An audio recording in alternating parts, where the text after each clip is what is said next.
la victimisation nekkuma ci jàmbat bi. Je fais face. Comme Abdou Nguer fait face. La grève de la faim est une réponse.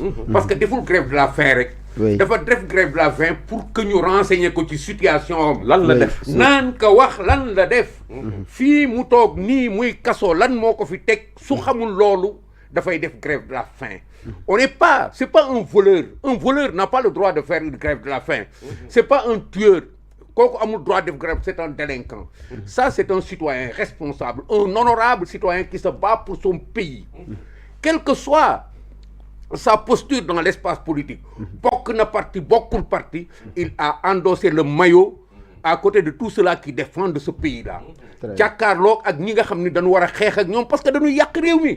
Voilà Abdou Nguer bien cadré ici di protéger boppam di surveiller boppam rek di wax lu wóor di def lu wóor su demee ba def grève de la faim on applaudit. On n'applaudit pas parce que on s'en fiche, excusez-moi du terme, mais on applaudit parce que il est sur le projet. mu ngi taxaw di xeex on l'encourage. Grève de la faim difficile na pour nga def ko si tu n'es pas un mangeur de banane. mais c'est vrai parce que da nga xiif di nga mar di nga sonn mais on l'encourage à tenir.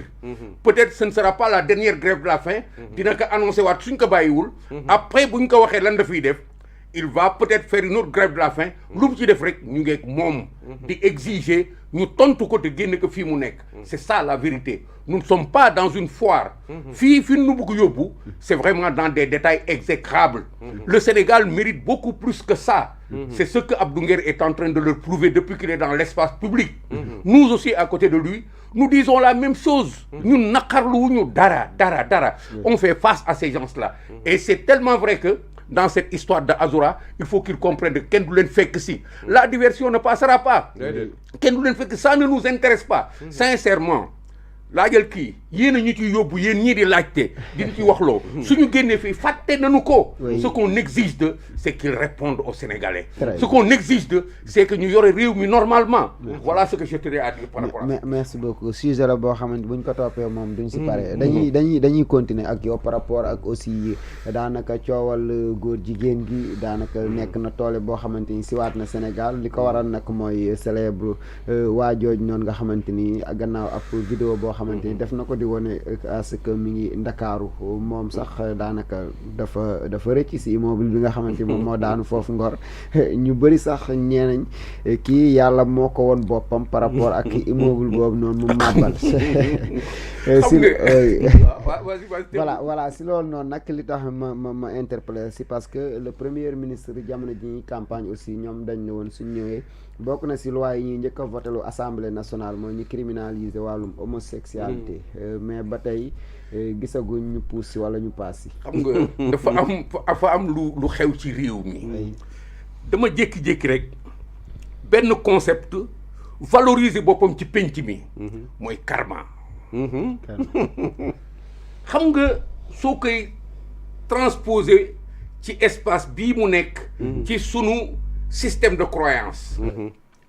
mooy li nga wax yàlla. yàlla.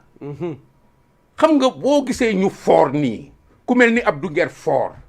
c'est parce que ñun de le président Macky Sall. Moustapha Niass. keneen ak keneen ces Sénégalais Léopold Sédar Senghor. dañu mës a sédd loolu ci comportement. président Macky Sall soo ko gisee mu sukk di julli. da ngay xam ni kii. li muy def c'est vrai en lui. Il n'est pas dans la comédie. Il ne triche pas. dafa nekk ci li nga xam ni moom lañ ko yare mu juddu bokk ci 20 millions de Sénégalais yi ñi nga xam ni sunu borom daf leen sàkk ñu nekk ay jullit. loolu mooy transparaître mais dans ce contexte monstrueux de Pastef où les gens ne savent pas faire la différence entre Bible wala Alxuraan ak benn livre grammaire wala un feuilleton de porno mais lii rek moo mën a am. C'est ça la vérité. Pourquoi est-ce que duñu am ñun réew mi nga xam ni dañuy jékki-jékki benn bis gis góor jigéen yi di ci tambaambalu c'était annoncé. Parce que nous avons eu toutes les choses yi fi war loon am dafa feeñ benn bis maanaam ndekete alhamdulilah bi Sonko ñëwee. alhamdulilah bi Pastef ñëwee. pour que Sénégal summeeku li nga xam ni dafa tëju woon ci biir ñu koy dundaale.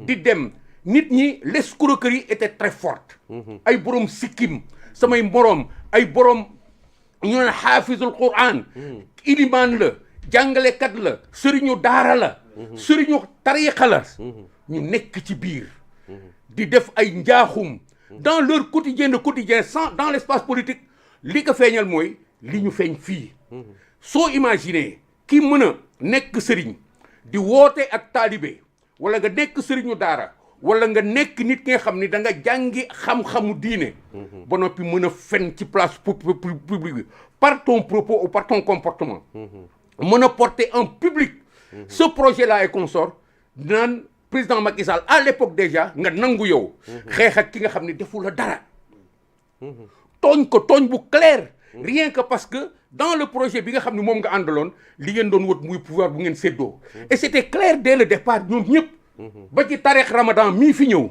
le projet c'était ça essayer de capturer le pouvoir pas pour l'intérêt des Sénégalais mais parce que c'est des gens de Satan qui se sont mis ensemble pour jot pouvoir bi pour le besoin qu'ils avaient chacun de jouir du pouvoir je n'irai pas jusqu'à dire que c'est des êtres de luxure mais c'est tout comme loolu moo fi nekk en vérité parce que soo demee ba yow pouvoir nga war ko gérer pour ton peuple pour ton pays am ko jaral la yenn attitudes yi jaral la yenn compromission yi dans ta religion jaral la yenn compromission yi par rapport à ce qui fait qu'un homme puisse être honorable digne respectable loolu c'est grave c'est extrêmement grave ñun dañ ci am une catégorie énorme ay nit yi nga xam ne léegi ñu ngi sunu kanam ay nit yi nga xam ni da nga leen di tudd ñu newoon ci télé yi pendant des décennies am na ñi nga xam ni yow mii bi ñu nekk télé di waaraate boobu xale nga wala xëy na sax boobu yow xamoo télé ñu nekk fii di wax xaala laahu taala xaala ceci cela allahu akbar di julli mais ñooñu bu ñu demee ba feeñ ni dañ naan alhamdoulilah je vous dis nous sommes dans la lucidité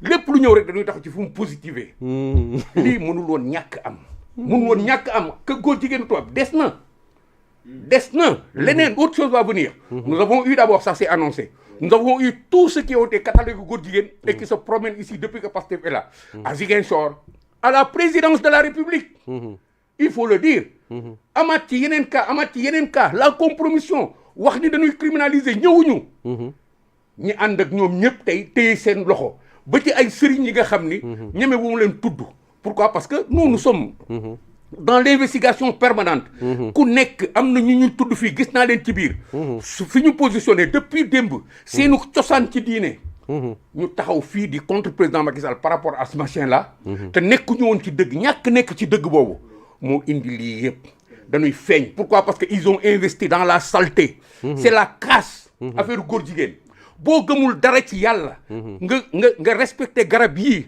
ay muus yi ay ganaar yi rek affaire góor jigéen c'est de la crasse parce que c'est insulter la nature moo tax tubaab yi tey pendant que l'Europe est en train de reculer par rapport ak phénomène góor jigéen est-ce que tu comprends les États-Unis à travers Trump ñu ngi joxaat beneen leçon addina bi en reculant par rapport à ça et ce n'est pas Trump seulement boo gisee dès que Trump a dégoupillé la justice la communauté toute entière c'est lié boobu affaire la Trump yëkkati rek amul benn contestation c'est ça le problème donc ñun tey dañ naan alhamdulilah Pastef man dama leen di gërëm dama leen di sant sauf que ni nag tey jii comme àgg nañu fii vraiment nan ñu jox suñu pouvoir suñu mënul dem seen yoon mais affaire góor jigéen yi c'est la karma on ne peut pas en dire plus leneen dina amaat très bien Amadou daanaka